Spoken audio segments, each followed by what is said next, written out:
We are here with Newark Mayor Ras Baraka, who is running for governor of New Jersey, going from Newark to the entire state of New Jersey.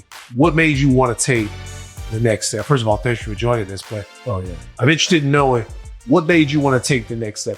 When I talk to people about Newark, they always tell me what a fantastic job that you've done, how the city itself has transformed. What made you want to take on the entire state?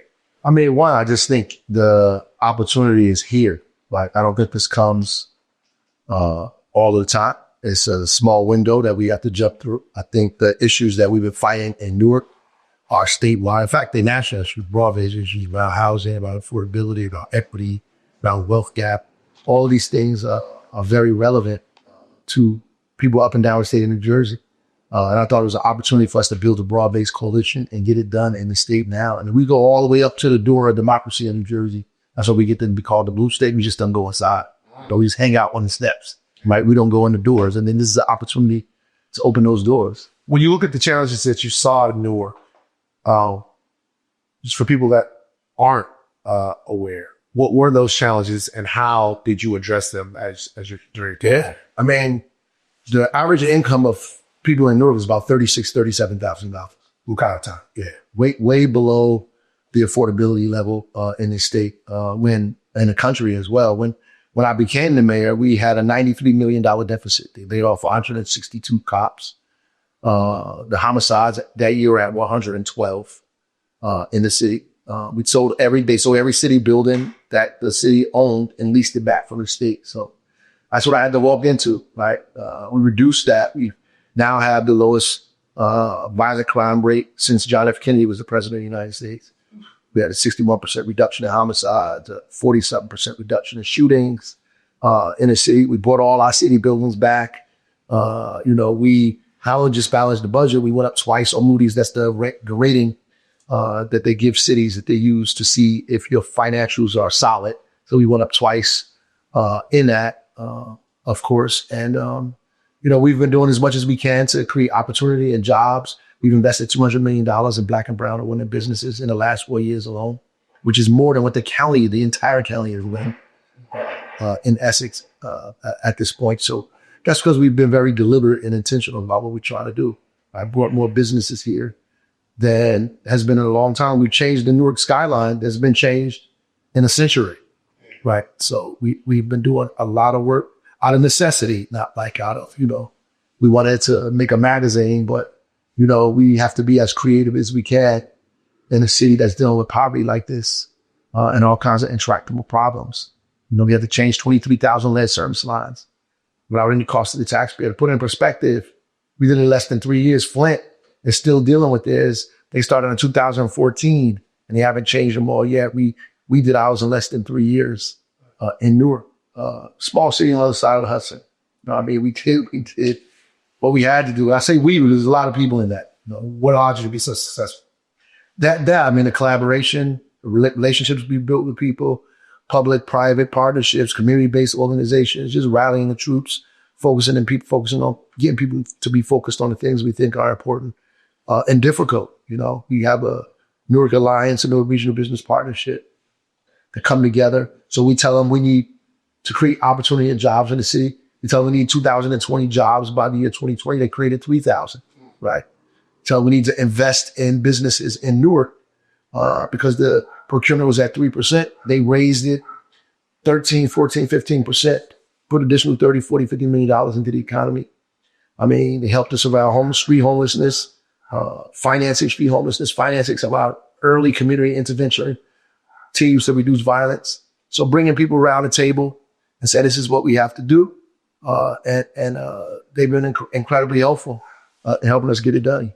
What do you see successes in Newark? How do you see those successes rolling out statewide? If people are looking for those same type of results with you in the governor's mansion, what do you say to people that are asking how you do it? All of this stuff is scalable, right? It's not, and all these problems we have are not Newark-based problems. Like the state is short of 230,000 units of affordable housing right now. The state only builds 3,000 to 5,000 units of housing a year in the state. We're probably a third of that in Newark that's being built here, right? We need to be building 30, 40, 50,000 units a year, right? And we need to use the strategies we've been using in Newark. We also need to create other kinds of affordability. It doesn't just have to be rental units. Accessory dwelling was like building units on the side of your home or in the back of your home for your grandmother or your mother or people that are disabled or kids coming home from college. Building starter homes on a regular lots, turning people's Section 8 vouchers into mortgages. We do that in Newark. We take people who've been living in the projects, we use their voucher, and we turn it into a mortgage product and give them a home. Just like anybody who has a home, they use their same Section 8 voucher they was using to live in the projects to pay for their mortgage and taxes with that Section 8 voucher, which is perfectly legal. And it's just just little creativity and a lot of will. That's it. And statewide, these things should be happening. Reduce the homelessness, create these outreach teams across the state. We have homeless outreach teams with psychiatrists on the outreach team. They can give you evaluation on the street and a script on the street. They can give you a script to go to the pharmacy and they can admit you right there. Right. So we have folks out in the street doing that, meeting people where they are, figured out how to create more transitional homes and moving away from this whole sheltering model, which I think is a disaster. But the things that we've done here, reducing violence in cities like Trenton, like Camden, like, all of these, Jersey City, Patterson. We can help folks do this on the statewide level, right, and create wealth at the same time. I want to talk about two things. One is housing and the other one is violence reduction and prevention. There's a large conversation around housing right now. There's a book out and it's released by, it was written by Ezra Klein and Derek Thompson. It's called The Abundance. And they're talking about some of the issues that Democrats have in providing housing because maybe they're running up against overregulated communities or too much regulation. It doesn't allow them to build enough housing and affordable housing in street places. What's your thoughts on the amount of housing that is available to people, how that shows itself in some of the homelessness that we might see? Oh, that's the exact problem. I mean, zoning is what you're getting at. Zoning ordinances don't allow for the density or other kinds of housing models that you need in these communities. And so what happens is that you drive in prices up, and when prices get driven up because you don't have enough affordable housing, you create homelessness. So last year, homelessness in New Jersey went up 24%, right? Because there's not enough housing units, enough affordable housing units available. That affects the market. It's just supply and demand. Yeah. Fundamentals of capitalism. There's no supply and the demand is too high. So it's a seller's market, right? So the rents are crazy and the mortgages are crazy too. But the Democrats also have another problem. Their problem is that they're friends with these LLCs who are these equity firms who are buying all these houses up like they did in the first home ownership crash that we had. These are the same people who are Democrat and Republican, by the way. So they're not a part of one party, and the Democrats have failed to regulate or check them, right? And so they also drive the prices up. Right. And I guess you attack that by not really being so connected to party politics and more being about people. You have to regulate them no matter who they are. You have to regulate them. You can't do it. Like, you can't buy 500 properties. Like, you just get, you can't do that. You can't go to the thrift store. You can't do this and artificially drive the prices up in the market, and then sell everything, sell it off. It's like pulling all the equity out of it. That's what they're doing and leaving these houses abandoned. All of it is same thing they're doing to these kind of senior homes. They pull all the equity out of it through Medicaid. So these are all ways that private equity firms take money from working families, and housing is a big part of it. That's why we had the first housing bubble that bursted, that caused the recession that we had. Yeah. As governor, how do you institute controls on that? What do you do? Well, you have to regulate them. You have to put laws in place that don't allow them to buy all these properties at one time, to give first right refusal to community-based developers or nonprofit-based developers who are doing affordable housing, for state-owned property, for city-owned property, for county-owned property, right? You give community developers an opportunity to get in, right? You create land banks like we have in Newark, create a statewide land bank and start pulling all these properties together in a bank and beginning to parcel it out to community developers, parcel it out to people who want to purchase homes, who want to build on stuff. Regular, everyday people who want to build a 2-family home, a 3-family home, and you get them into creating wealth for themselves, which is what we try to do here. And you could do that. It's just really disruptive. Right. And there's a lot of people that won't like that. Right. So it's easy not to do anything. Right. Status quo is always easy. Yeah. So when you look at some of the strides you guys have been able to make in violence reduction in Newark, you talk about some other cities that might be struggling with that same thing. Why is it scalable across to those other places? Why? We have different communities.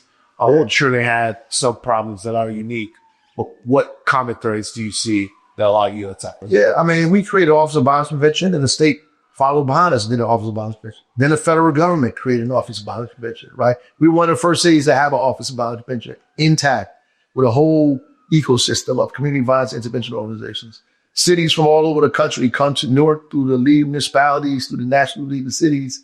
All of these people come here through urban mayors. They come.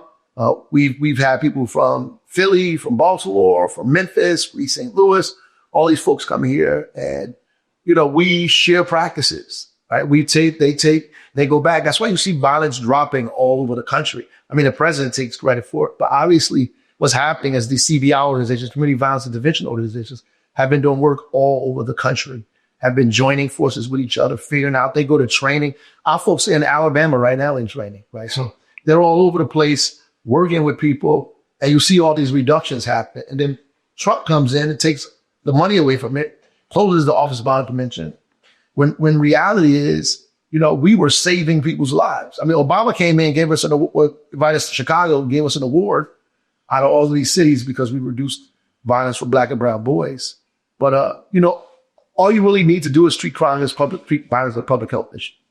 Create an ecosystem, involve the hospitals, the universities, in helping you identify where crime is happening, violence is happening, give you the data, very granular data we get from Rutgers University. Like we get all the top 100 bodegas where most of the shootings take place or violence takes around. Or if lighting up a corner reduces aggravated assaults by 30-something%, these are the corners you need to light up, right? Just the simple stuff beyond going out and just doing violence intervention or conflict resolution or mentorship or curfew programs or whatever we do in that, or summer programs for the young people who violated the law the most justice infected, court infected. We grabbed them, been locked up for 3 or 4 times. We pull them and put them in a program in the summertime. And we work closely with the police in that we share data. And that's important. Like our guys go to CompStat. It seems like the answer to a lot of the issues that were played in Newark and a lot of the issues you see in the state are almost a redefining and a deepening of community. That's what it is. It seems like you're getting to know not just the problem, but the people. Right. It doesn't seem as if a lot of politicians or a lot of they don't think of it that way. No, and they don't know how. We don't know how. We just don't are not inclined to work together to collaborate this way across agencies, across public-private sector, across the higher ed and the hospitals and everybody else. It's just hard to pull people together to get them to figure out how to focus in on the stuff that we need to focus in on. The hardest job is getting people together in a room and getting them on the same page and just figure out how to use their networks and bring their networks together, right? That's what we need. So we thought curfew, right? So everybody was like, oh, we can't do a curfew. So we do a curfew in York without the police.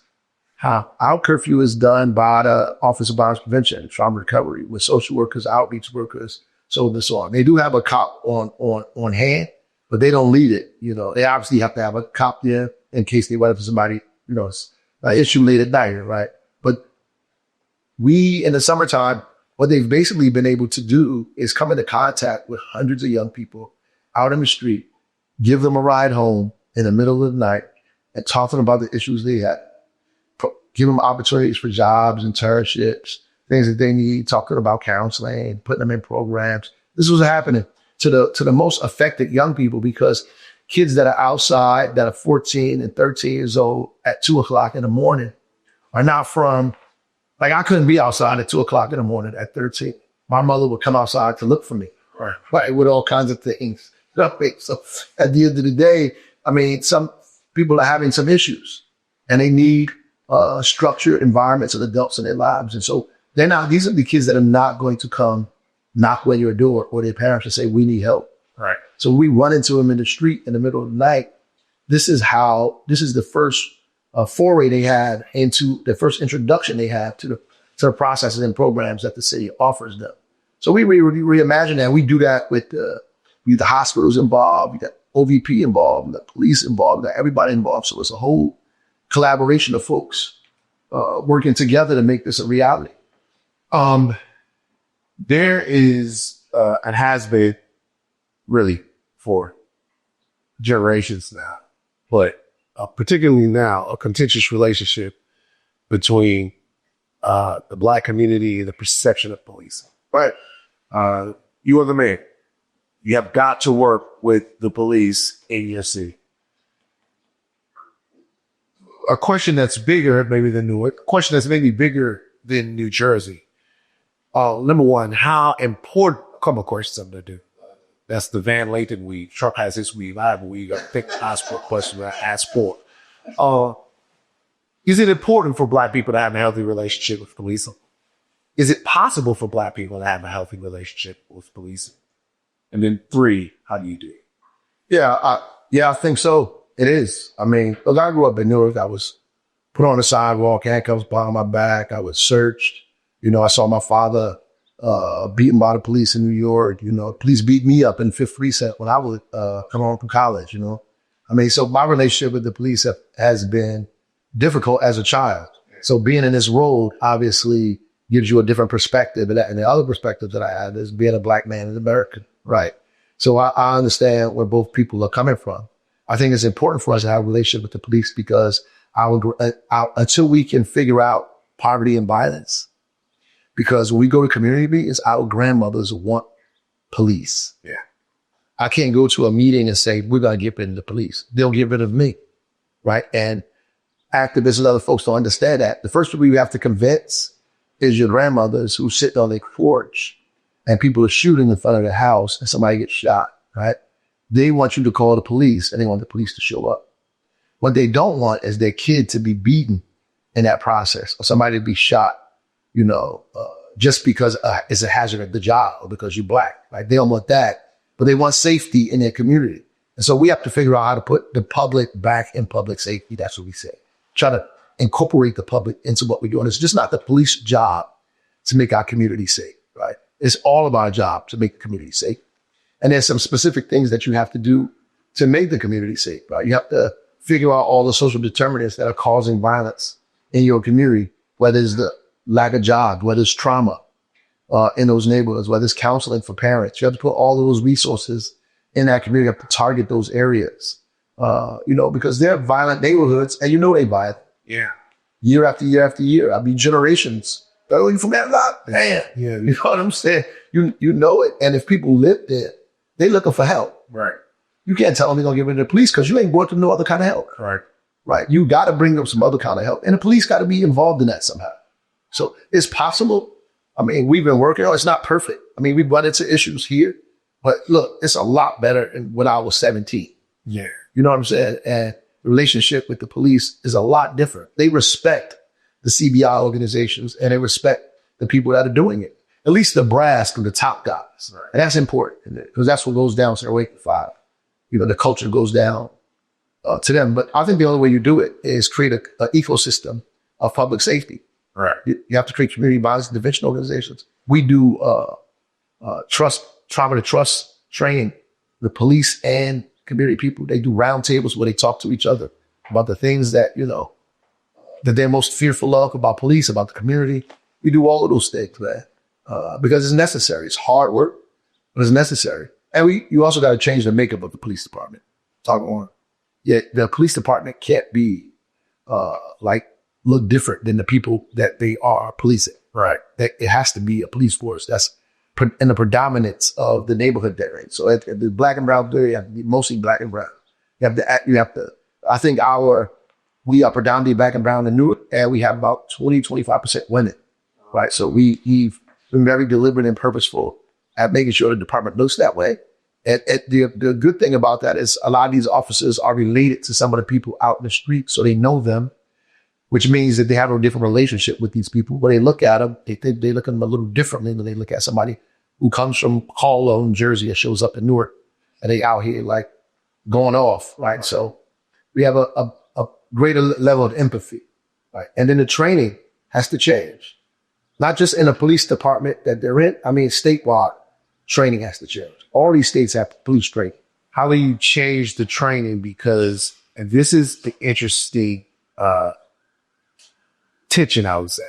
Some people say you change the training by changing the method of training. Some people say, but you change the training by adding funds to different police departments or state police organizations, which sometimes draws the ire of people, right? Because they were looking for the police to get less money. Yeah. And now sometimes some people are saying to have better police, you might need more money for training.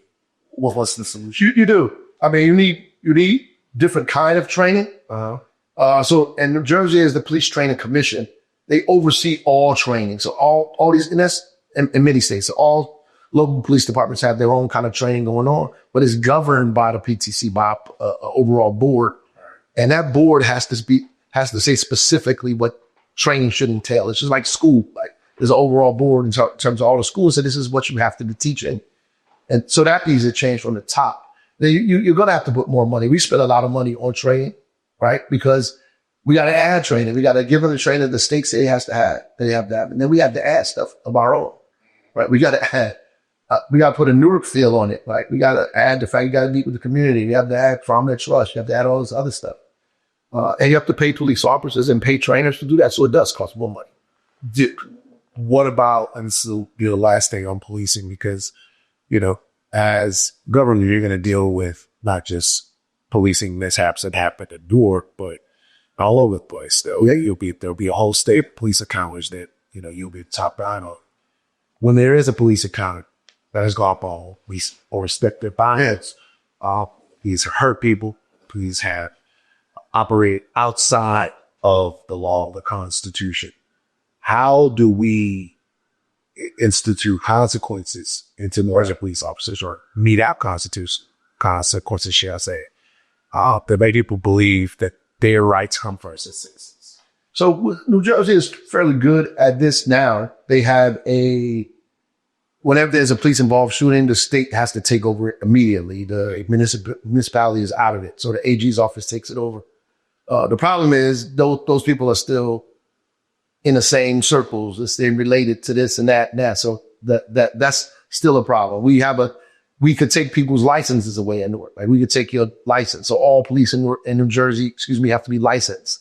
If you get into something, we can snatch your license away and then you can't be a cop anymore. Despite what the court says, we can just take your license, based on calls. And that the problem is they've been using that in the opposite way to prevent us from being cops. So they're using this license thing to say now, oh, you got to be licensed. So, oh, you had a misdemeanor when you was 18 years old, not going to be able to get a license. So they're using it against us, which is what always happens. That's why you have to have the law and the right people at the same time, right? So that's a problem. But I think that we also need a civilian complaint review board with subpoena power and civilian complaint review boards can't Statewide. You need municipalities to do it. We're the only city that have one, but we don't have subpoena power. We took it all the way to the state Supreme Court and lost. And they said that the legislator has to give us the right to do it. And they have not done it. But you need subpoena power, and review boards can't, review criminal conduct of police officers. But the good thing is they can review conduct, right? They can review conduct, and you could catch people early before they shoot somebody. Right. If these people have a history of misconduct, there should be a board outside of the police that decides what the outcomes is. Be made up of civilians. I say, look, this guy can't be a cop. He has like 15, incidents. He hit somebody, he cussed somebody out. His demeanor was terrible. He threw people on the ground. He did this and did that. They suspended him for 5 days. They did this. Well, they did nothing. Right. Somebody has to intervene in early warning and say, this guy has to be removed from the police department. Today, you might save a whole bunch of people's lives in that. Imagine all the stuff Derek Chauvin did before he, put his knee on George Floyd's neck, right, and killed him. He did so many different things, and to other police department. Somebody could have caught him before he put his knee on that neck, and George Floyd would be alive if he was fired prior to meeting George Floyd, right? And that's what the power of a review board would do. It would catch these guys early and dismiss them before they do something to kill somebody. Now, a lot of these types of things were being rolled up in the George Floyd Justice and Policing Act that Washington could get over without. Right. A lot of these things didn't seem like they were possible on the federal level. Do you feel like you have more latitude on a state level to kind of enact some of the initiatives that were in there? Maybe some changes to qualifying immunity, maybe some changes to maybe the selection of the review board, perhaps maybe some type of police registry and stops cops for being able to bounce around to different departments all over the state. How much power do you feel like you have to get stuff up? Yeah, I don't want you to think it's easy though. I mean, New Jersey, it's probably easier in New Jersey than most states. Yeah. We have control of the legislation completely. Then if you have a Democratic governor, these things should be already passed. So we have bills in our legislature that have not passed. In New Jersey, CCRB is one of them, right? There's a lot of bills, progressive bills that can't pass these civilian complaint review board. They can't pass because, with a Democratic legislature, because these lobbyist groups, because these folks with all this money, the same problem Republicans have, Democrats have, the same problem, right? And that's just the reality. And that's why people are falling off or not coming out for the Democrats, because it's becoming more and more obvious and relevant to their lives that, look, these guys are supporting lobbyists, bankers, big firms, they're not supporting us, right? And so you got these legislators in there who are afraid, I should say, to do what they think is right, for fear they're going to get cut off from the party, fear they're going to get cut off from the money. They're not going to win their seats anymore. So I was looking at some of the things that are in your plan, in your platform. A progressive overhaul of New Jersey. Campaign agenda includes reparations, sanctuary state laws, baby bonds, universal basic income. Yeah, man, you are pushing the party forward. Do you believe, because all of these issues, I could take UBI, I could take reparations, baby bonds, sanctuary state laws, all of these things are highly contentious things at the national level. And it seems like sometimes, Mayor, the Democrats don't really want to commit to, because their progressive caucus, they kind of try to keep a leash on them a little bit. You think New Jersey's ready for that? Well, when we go up and down the state, people feel like they're ready. I think this moment that we're in demands that we go as far as we can. And I think the Democrats have the opposite take, and I think it's a failing recipe. They feel like that at this moment, what Carville told you to do is lay at, right? And you lay down and this too shall pass, and then we do what we need to do, or we just play moderate, we play in the middle. But I think it's a losing strategy. I think you lose more people in the party. You decimate the party. People stop looking at the party for national leadership whatsoever. People are branding Raven now as looking for national leadership in the party. It's just not there, right? You got Bernie and AOC going around the country with huge crowds. And you know what they're saying when they go around these places, right? So people are fired up and ready for us to lead. In a crisis, people are looking for leadership. They're not looking for compromise. We're in a war. There's a fight. And people want to swing back. And I think this is the time to do it more than anything. And you push as much as you can. Look, we did UBI in Newark, right? If we could pick, 600 families or 400, 500 families and give them $6,000 a year, you could do the same thing statewide. I mean, the country can do it. We gave out stimulus checks for God knows for 2 years. We could give families that needed the most, and it would be cheaper because you're not giving it to every single person, right? So who needed the most and give it to those families. That stuff can happen to give people legs up and help the economy at the same time. That's very real. And there's states that are already talking about what reparations means. We have to have the courage to do that, especially in New Jersey. It was the last state to get rid of slavery in the Union. So at the end of the day, we should have the courage to at least. So this state will say, "Oh, we'll talk about the wealth gap. We don't want to say the word reparations, but the wealth gap was created by the conditions that existed, which is why we're talking about reparations. And closing the wealth gap is a way to repair the harm that was done over centuries or generations. That's what reparations is, to repair harm that was done to a specific group of people." Do you think there's any way to close the racial wealth gap between Black Americans and white Americans without reparations? No. I think that how big it is, Yeah. we can begin to like close it and knock it down. That's what happened in New Jersey. New Jersey's wealth gap is about $300,000 between white families and Black and brown families during COVID. They just did it again. It doubled.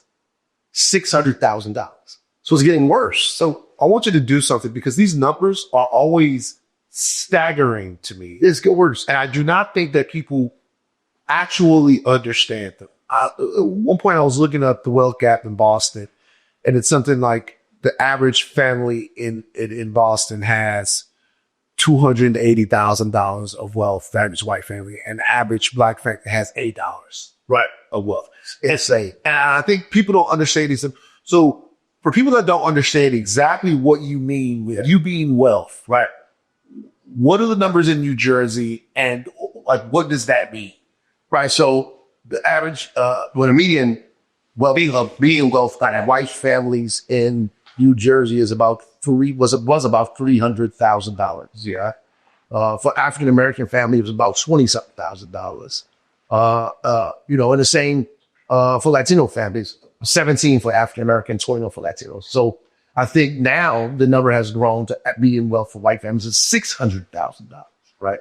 And those numbers for us basically stayed the same. Right. Or went up very, very marginally. So it actually doubled during this time. And that's driven mainly by home ownership, business growth and development. Your income is not your wealth. Right. I tell people you use income to get wealth. Like, you can't give your son, when you die, your wages. Right. Right. Look, the wages can't be passed down. So wages don't constitute wealth. Wealth is constituted from ownership, right? And what you're able to concretely have, your assets. We don't have it. We have very little assets because we were deliberately denied opportunity to get these assets. And it's deliberately dispossessed when we got. That's right. We had them. People took them from us. Yeah.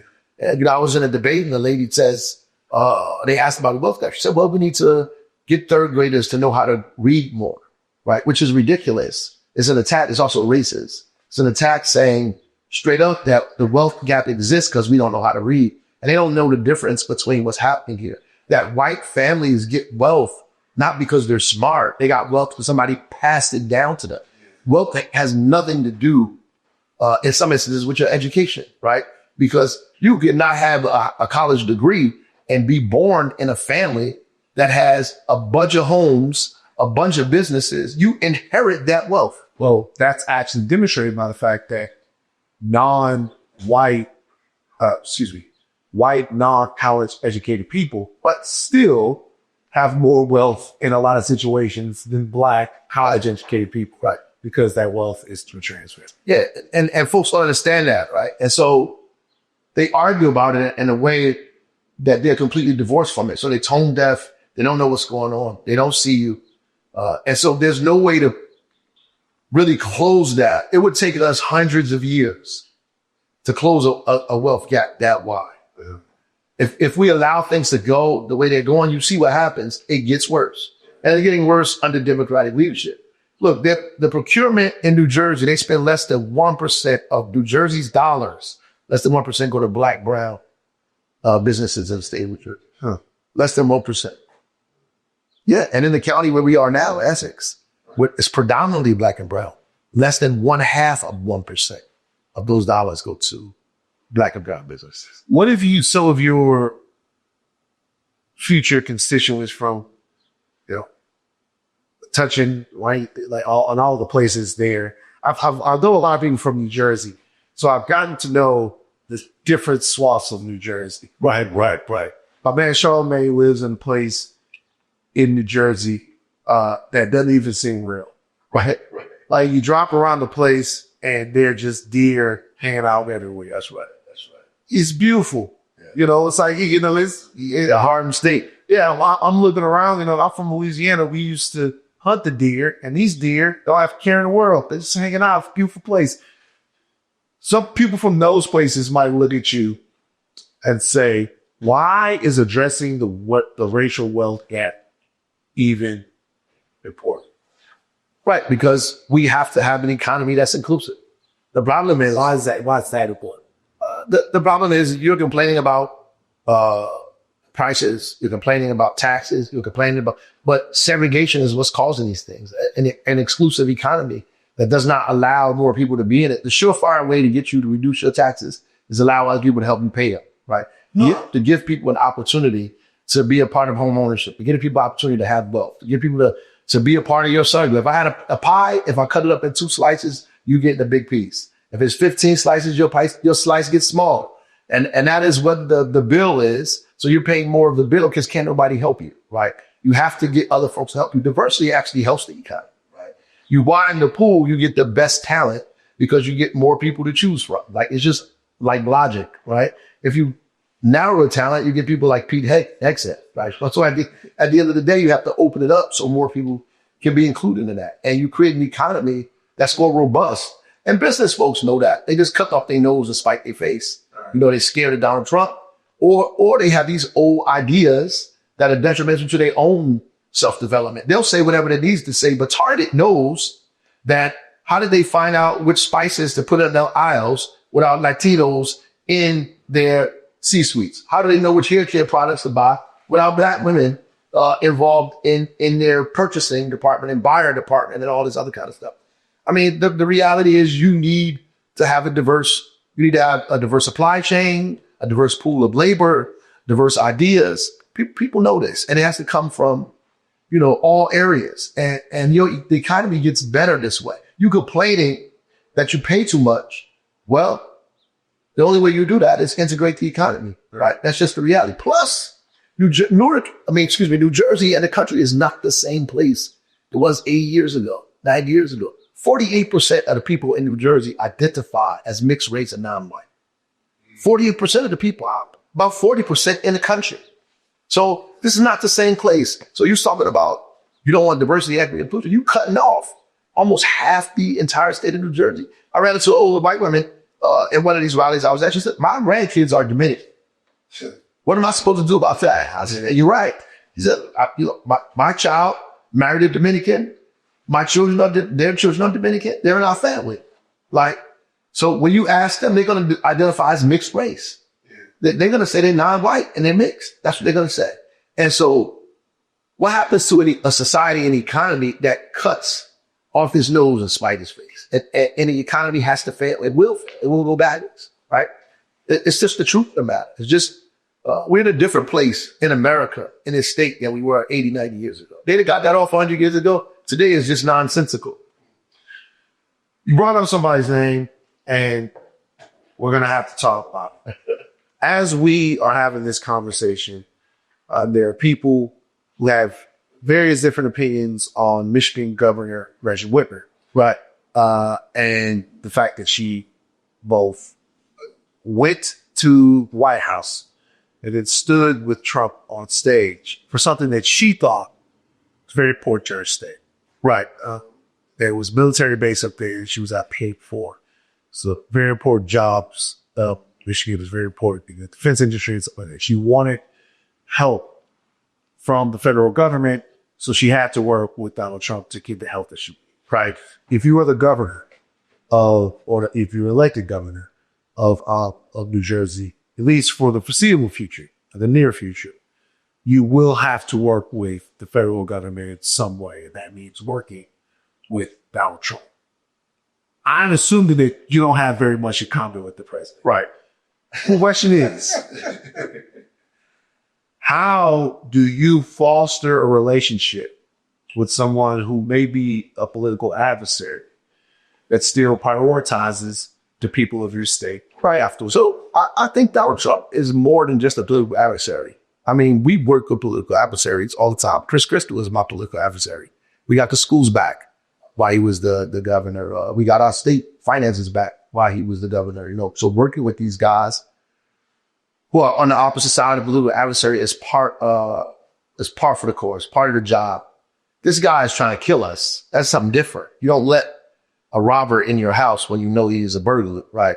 At the end of the day, it's difficult to work with somebody who is undermining your very existence, telling people they can't read about Black people. You got to take this stuff offline. That we're going to take money from people with DEI, take away Medicaid, affect 2 million Americans, 2 million people in New Jersey. So it's difficult unless, he begins to have a change of course and starts to do things differently. If we can convince him that what he's doing is wrong and he's to change course of pivot and do these things to help us, then that's one thing. I think she is in a tough position. And there are a lot of people who are commenting who probably shouldn't be commenting, right? Because most of these people were do-nothing Democrats in the beginning. So now they have the nerve to say something about this woman. And they are working with Trump without working with Trump, right? When they were decimating voting rights for Black people across the country, they said nothing, right? When they were giving cuts to billionaires the first time and, making it difficult for working people, they kept their mouth shut, right? When all these things were happening, they basically said nothing. When they attacked women's right to choose, when they stacked the Supreme Court, most of these guys didn't say a thing. These are people who sat behind and kept their mouth shut. And now they got so much stuff to say now because she did that. But you supported him, but just in a different way, right? He would have less leverage, less authority, less power. Might not be the president if we opposed these things on their face when they first showed up. And we actually had a policy on the Democratic side that helped working people, then we wouldn't be in this conversation. So most of these people they don't have the leverage in my mind. They don't have the right to say anything about the governor at all. And I wouldn't do what she was doing, but I'm not judging her at this point either. I wouldn't do that at all. Wouldn't be you. It couldn't be me. I couldn't do it. I mean, there's too much online. We're in the middle of a fight. Like, you can't compare. It's like I was speaking to a Democrat who said, we got to do what Clinton did in the Reagan-Bush era. Yeah. He went to the middle, he did all this. I said, look, I didn't agree with that when Clinton did it, but I'm going to tell you this guy is not Reagan-Bush. He's like way beyond those people. The stuff that Reagan and Bush was saying is opposed to this guy. Right. So he's doing all kinds of marathon. He's like violating people's constitutional rights. This guy's crazy. So there's no way that you can normalize his behavior. And we can't normalize his behavior to our constituents, the people around here, so they can expect that what he's doing is just a part of what democracy is. Oh, that's not a part of democracy. In fact, he's against democracy flat out. So we can't. And I think that's what that's doing, is normalizing it. I think her doing that, these people attacked her. They tried to kidnap her. Yeah. You know what I mean? That's why that's why I say they don't have a right to say anything about this lady. Right. They tried to kidnap this lady. They defamed her, humiliated her, tried to drive her into the ground. Trump was the number one person banging over the head as often as he could, right? So for her to come to this place in her life to do that, I'm not where she is. And I pray that I'll never be, right? So I don't know why she made this decision, but I don't think most of the people that say anything, have enough money in the bank to say anything about her. But these people are dangerous and she shouldn't give them any credence. So look, I heard you in the Beehive now. The hottest guilty by association. The hottest tour of the summer. Everybody going, everybody hitting them up. But you being featured there with Beyonce. Like, what? I know you used to be in hip hop, your own Lauryn Hill's album, the whole nine, thinking about maybe picking the mic back up, governor and rapper, and you poet. Yeah. Oh, get back into it or what? Well, I still go to the studio time and time again. Hey? Yeah, with Jerry Wonder. We in New York, go to his studio, 1 o'clock in the morning. He just keeps me at all hours of the night, so I got to get out of there sometimes. But we still making pieces. We did a thing, What We Want. We did a whole album that's on title, just playing in the studio. Like, how important is that to you? I mean, it's such a formative part of who you've been. Yeah. What about being a poet helped you communicate to people that you use now? Oh yeah. As the mayor. My father used to tell me, don't lose your poetry license. He said, and I took it to mean you always a poet. That's how you started, where you came from. It's important. The way I think, the creativity of how I respond to people, what I say, in fact, I get accused of being a poet at debates. Well, the mayor's a poet, so I was say, well, he's a poet, so like you can put words together. But it's really for my sanity more than anything else, right? It helps me stay grounded, understand the issues that we're really dealing with. Poetry helps you look at it and think about things in a different way, right? And it takes a lot of me going to the studio, gets rid of a lot of stress for me. Right. Right. And so it's very, very helpful in that sense, in my mental health and emotional health. But it's also good to see the product that comes out is really raw. And it's probably a conglomeration of what I see as a black man in America and what I see as the mayor as a black man in America. You know, to express it. Yeah, which is, and you express it and all comes out in one form because we see it and we deal with it, I mean, I think one of the hardest jobs in this country is to be a mayor of an urban city and be a black one at that. I think it's one of the hardest jobs. What specific would talk about it? I mean, you have to solve problems that first of all you didn't create, and people look for you to do it quicker and better than anybody else. They figure because you come from there, you relate to it, you should have a corner on the market, and you should be able to figure this out in a matter of weeks. And this problem was created over 100 years. You're supposed to fix it in 4. Yeah. Right. And it's difficult, and you get scrutinized more than everybody else. And the federal government is on you immediately as soon as you walk in that place. People's view of you is always that you can't escape that no matter what you do. I don't care how well you dress, how good you talk, how many people you hang out with. You can never escape the moniker that they're going to put on you, that you black from these communities, that you have this, you have that. Like, you don't know what you're doing. You're not qualified. They call the Baltimore mayor the BEI mayor. It's a brilliant young man. Right. You know what I mean? So you elected. Yeah, that's right. So that stuff is always these people are always going to look at you in this way, and you can't let it beat you up. You just have to stay at it and keep doing it, keep building. I tell them, put your head down and build. You just got to keep building. All right. Before we get out of here, I want to ask you one more thing.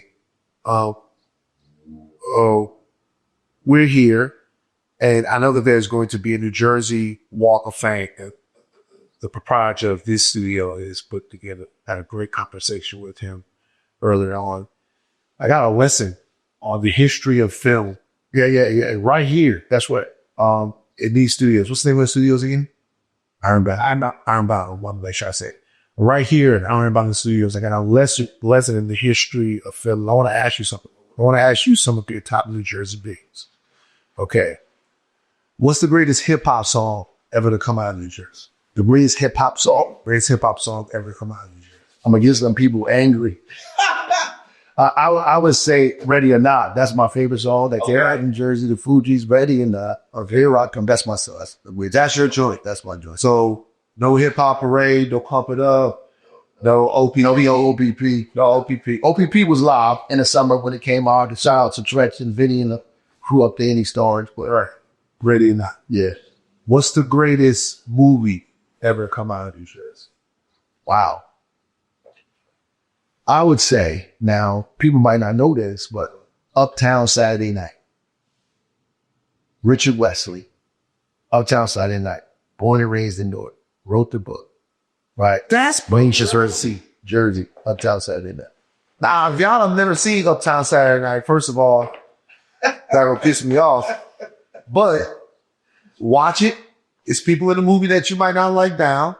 However, it's an amazing, great piece of art. Love it, grew up on it. Yeah. What's the best television show ever to come out of New Jersey? That's a hard one. The television show. I got one I'm picking up right now. Now you're from me. Is that right? It's not The Sopranos? Oh yeah. Maybe you could say The Sopranos. I wasn't even thinking about The Sopranos, but The Sopranos is good. That's a good one. You mean to tell me you thinking that there's a better TV show that came from Jersey than The Sopranos? Yeah. I think so. I like The Sopranos, but that would have been the top of my mind. Okay. I wouldn't have been the top of my mind. I watched it too, by the way. What do you think about them? Like, what's your opinion on The Sopranos as the New Jersey name? Well, I think it's a true depiction of what happened and what's happening in New Jersey. Yeah, definitely a true depiction of what went on. Especially, I mean, in Newark has a long history of organized crime back in the days. I mean, a long history. Would you are you a Sopranos guy or a Wire guy? Wire. So Wire over the Sopranos all day, even though Sopranos is from New Jersey. Yeah. All right, last question to have you, Mayor soon to be governor. Athlete. What's the number one athlete to come out of New Jersey? Shaquille O'Neal. Wait a minute. Shaquille O'Neal. Jersey get credit for Shaq? We get credit for Shaq. He went to high school in San Antonio, though. College in my hometown of Baton Rouge, Louisiana. He was grew up here in this city. His mama here, his family here. So Jersey, Shaq is number one. So that he was going to, I was saying Kyrie. I thought you was going to say Kyle. I thought you was going to say Kyle. I gotta give love to Shaq. That's my peoples. I'm friends with his friends. We all in the same circles. That was a layup for Kai, but you went with the diesel. Baton Rouge still claim him. Y'all can claim him. We just took care of him in his formative years. I guess actor is easy, right? Michael B. Jordan all day. I guess that's easy. I guess he kind of did kind of take it over. Jersey's a kind of a renaissance, right? Michael B. Jordan, yeah. I know him and his family very, very well. Yeah, they're good people. I coached Michael B. Jordan basketball in the summer too at AAU games. Oh, when he was younger? Yeah. What was his game like? He was okay. He was a good player. He's a better actor. Yeah. I'll be honest with you though. He has a good reputation around LA for hooping. Yeah. My man Sterling, who's the CeeLo from Ridiculousness, is good friends with Mike. Now Sterling could really play.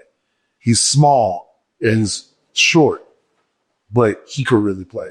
Well, Mike is very strong. He could play. So I know the fundamentals of the game without a shadow of a doubt. Yeah, your coaching really must have did something.